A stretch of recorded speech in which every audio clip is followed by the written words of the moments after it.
필러 시술을 하면 실명을 할 수가 있다. 이건 할 수 있습니다. 논란의 소지가 있을 수도 있을 것 같아요. 이마에 하든 눈 밑에 하든 결국 다 흘러내려서 턱쪽으로 모인다고 하는데 떼굴떼굴 굴러가서 중력에서 처진다? 그것들이 반영구적으로 나올 때 생겼던 수많은 문제들 때문이에요. 필러 개념에 대한 진실들에 대해서 알려드리도록 하겠습니다.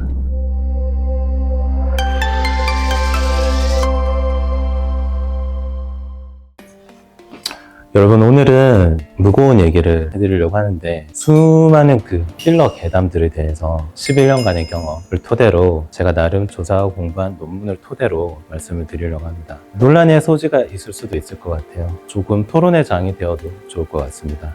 하나씩 한번 파헤쳐 보겠습니다. 많은 분들이 저한테 물어보세요.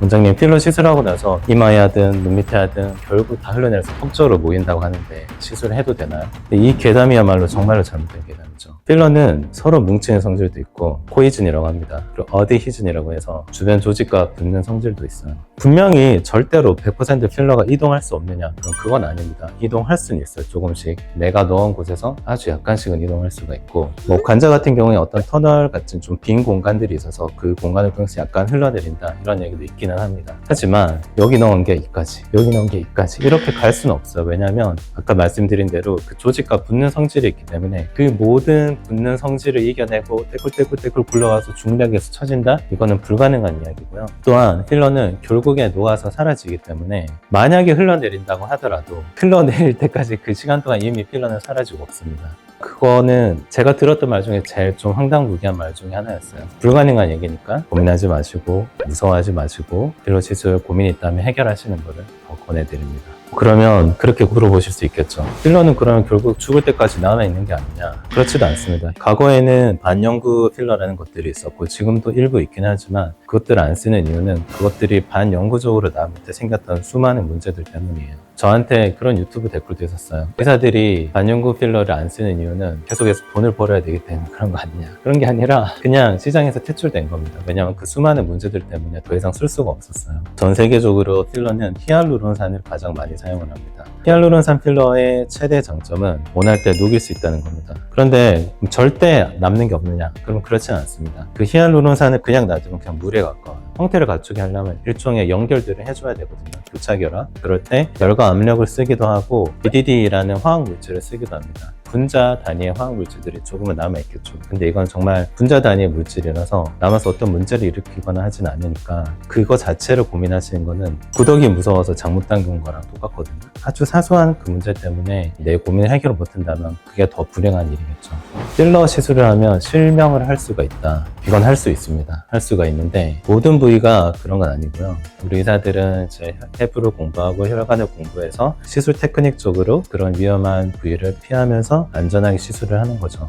눈 주변에 하면 눈이 더 위험하다, 실명이 올 수 있다, 이런 얘기들이 있는데 사실은 실명이 올 수 있는 부위는 조금 더 눈 주변이 아니라 오히려 팔자나 코, 미간 이런 부위죠. 왜냐하면 혈관이 이렇게 올라와서 이런 식으로 지나가서 눈으로 들어가거든요. 오히려 이제 눈밑 같은 경우는 눈으로 가는 혈관이 직접적으로 있지가 않아요. 그렇기 때문에 오히려 눈이랑 좀 더 상관이 없고요. 제일 위험한 부위는 아무래도 미간이겠죠. 근데 미간 같은 경우도 깊숙이 있다가 한 요 정도에서부터 얇게 나옵니다. 저도 미간 주름 필러를 하고 있는데 아주 조심해야 하고요. 절대 무리는 안 하면서 최대한 얇게 진행을 합니다. 그렇게 하면 동맥을 건들 일은 굉장히 힘들거든요. 그리고 할 때마다 뒤로 당겨보면서 흡인을 유도해가지고 피가 당겨지는지도 확인을 하면서 진행을 하기 때문에 정말 아무 해부 공부도 하지 않고 경험도 없는 사람이 무식하게 시술을 하지 않는 이상은 그렇게 만들기는 굉장히 어렵다고 보시면 됩니다.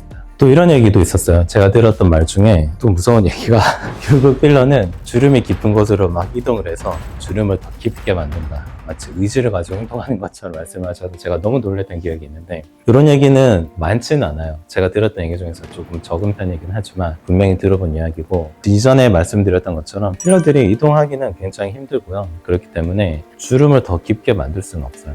근데 이런 경우는 있습니다. 필러를 작년에 했고 시간이 지나서 다시 빠졌어요.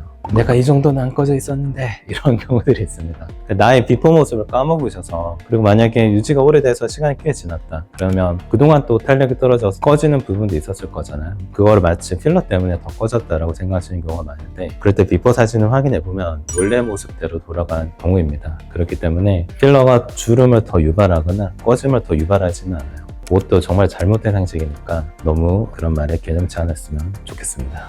또 들었던 말은 필러를 맞고 안면 마비가 올 수 있느냐. 뭐 제 경험을 말씀드리자면 필러 맞고 안면 마비가 온 적은 없고요. 실 리프팅을 할 때 실이 들어가면서 가끔 신경을 살짝 건들거나 아니면 과도하게 마취가 돼서 한쪽 얼굴이 가끔 안 움직일 때가 있어요. 그러면은 굉장히 놀라실 수가 있는데 일시적인 마비입니다. 그래서 보통 1분 후에 풀리기도 하고 몇 시간 후에 풀리기도 하고 다음날 아침에 풀리기도 해요. 근데 이거는 신경이 직접적으로 손상돼서 끊어지고 이런 경우는 마찬가지로 정말 의도를 가지고 그렇게 하더라도 쉽지가 않고요. 끝이 뭉툭한 캐뉼라를 진행하는 경우가 대부분이라서 그런 걸 만나더라도 다 피해갑니다. 비껴가기 때문에 그거 자체는 있을 수가 없고 필러 자체가 가만히 있다가 괜히 신경 손상을 유발하거나 할 수는 없겠죠. 필러는 눈도 없고 귀도 없고 머리도 없습니다. 그리고 칼도 들고 있지 않아요. 너무 허무맹랑한 말에 가까우니까 그 말 자체 속지 마시고 너무 두려워하지 마십시오. 자, 오늘 몇 개의 필러 괴담에 대해서 좀 알아봤는데 계속 더 있으면 제보해 주시고요. 또 계속 필러 괴담에 대한 해명들, 필러 괴담에 대한 진실들에 대해서 알려드리도록 하겠습니다. 불안을 좀 잠식시켜 드릴 수 있도록 노력할 거고요.